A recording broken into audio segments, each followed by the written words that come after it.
A glory hole, but for holding hands.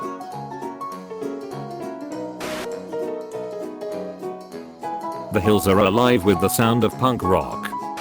GPS pronounces one street name wrong. Every person in the car.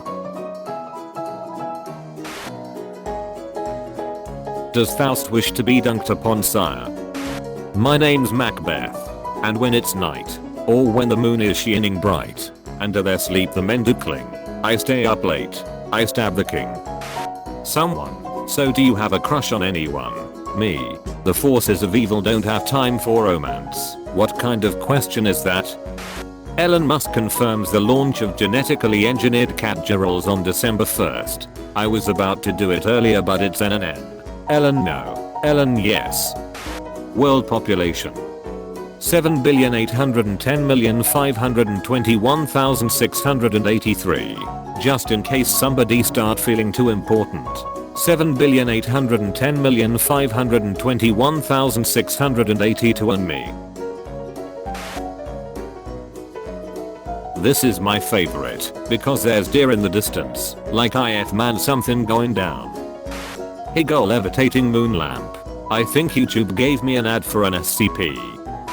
Sassy 19th century schoolgirl aesthetic. Edith Ann did this in 1848, and hated every stitch. F it up eat fan. I'm writing my novel in 5th person, so every sentence starts with I heard from this guy who told somebody. Could you spread your pussy for us? She is not going to enjoy this very much. My favorite trope is leave all your weapons. Takes out far more weapons than expected or logically able to carry, and then, I said all of them. Takes out a dozen more weapons from increasingly improbable locations, and then, stern look, pulls out one more tiny pistol. Is that King K. Rool? No, that's Isabel. Meanwhile, in Iceland, Pal Daniel Stotty, mousekeeping. I'm so proud of them. If you were to become the president of the world, what is the first law you would pass? Execute the furries. Growls and Grilly and raises tail in caution. Winner with strangers. Winner with her friends. America has a functioning democracy where one party tries to kill you and the only other party just campaigns around the fact that they aren't the party that tries to kill you. That was a staggeringly concise and bleakly accurate assessment of US politics. Bus Vortex. Does anyone else make sarcastic comments out loud when watching a TV show or film even though you're completely alone? What do you mean comments? I provide my fucking audio commentary. Oh yes, going into the abandoned mental asylum that's known to be haunted is a fabulous idea and there is no way that could possibly go wrong, you stupid Fs. Toilet. Toilet. My university has these toilets and they're honestly ridiculous. What is your gender? Top hats. Walks up to these toilets in a bowler hat and red lipstick. Panics. Polished cardinal blessing a supercomputer cluster. 2013. Rare blog to protect yourself and your computer from pwnbots. Man, do I need this? Every time I have an inner transformation I pick up Duolingo again. Millennial self-change is marked by Duolingo and meal prepping. My child is the loneliest cowboy in the Wild West.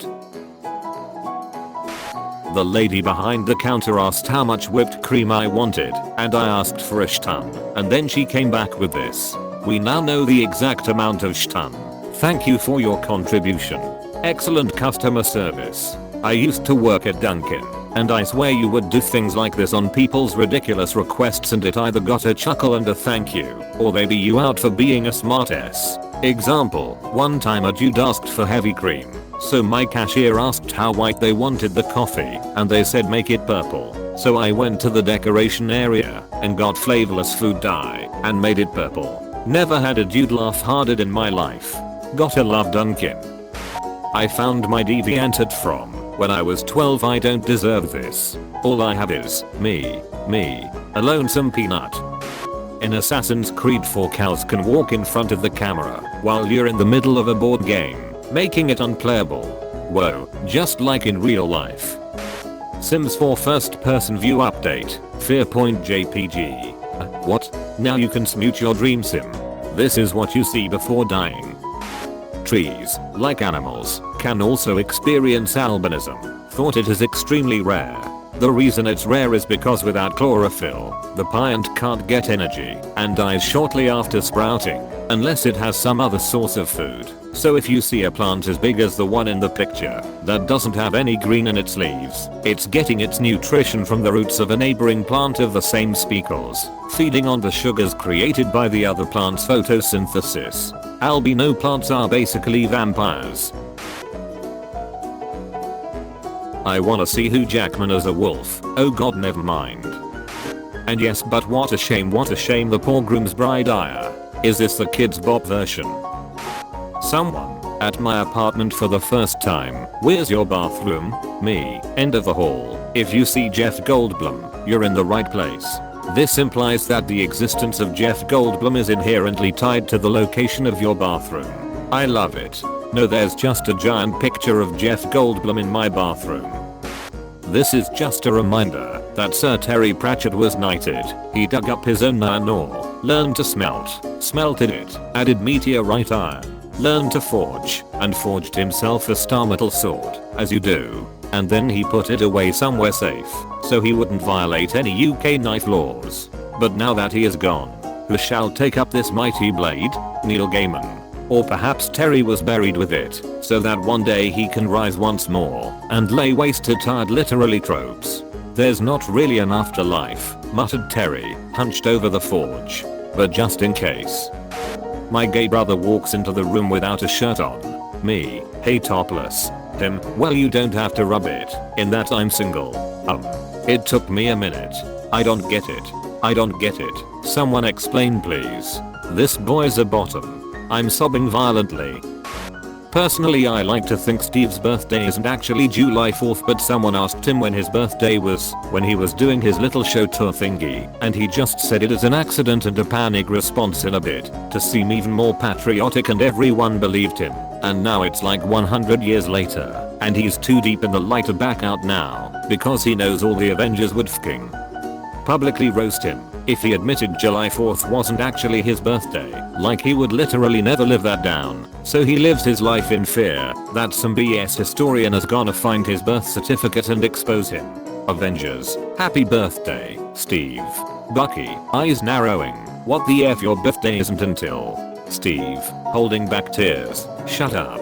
Bucky tries to hand him a birthday card one cold December day, and Steve tackles him out a window before anyone else can see what he's holding. Bruce, what was that crashing noise?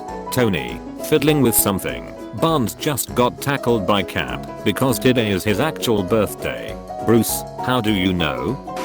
I just learned that this shirt cost them $10,000 to put into this movie, but they refused to compromise because they were like, he's the hugest Golden Girls fan. This has to make the movie. So they paid $10,000 to use B. Arthur's likeness on this shirt. Ryan Reynolds, you're doing Deadpool so right. They traded all the guns in the final climactic showdown for B. Arthur's face. Worth it. Reynolds paid it himself, out of pocket. It didn't come from the budget. He talked with B's sons and they agreed to it for a donation to B's favorite charity. I did not know that. That's so much better than I could have imagined. Hell is real. Grandpa's cheese barn. Corn soybeans. This is so true it's not even funny. Hell is real. Grandpa's cheese barn. Oh my god, I thought those were metaphorical. Victor Hugo preferred to stand at his desk writing. Hemingway wrote standing as well. Interesting, since standing desks have gained popularity and are touted as a new office concept. Who knew it was practiced years ago? Hugo also wrote in the nude, and at times, had his valet hide his clothes, so that he could not leave his home. That's certainly taking goal setting to an extreme. Valet, unnerved. Parchment, ready. Dick, out. The more I learn about Victor Hugo, the more I want to kink shame him.